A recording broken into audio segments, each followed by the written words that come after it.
Sa isang sandali, maaaring magbago ang lahat. Kaya magmahal ka na ng tapat at magpatawad ka na sa lahat.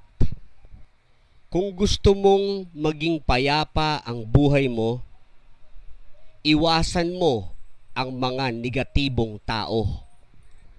Pwede mong matuklasan ang magagandang bagay. Maging malikhain ka lamang. Huwag mong hangarin ang maginhawang buhay. Sa halip, hangarin mo ang simpleng pamumuhay. Ang dulot ng sanlibutan ay kapahamakan. Ang dulot ng Diyos at ni Kristo ay buhay na walang hanggan.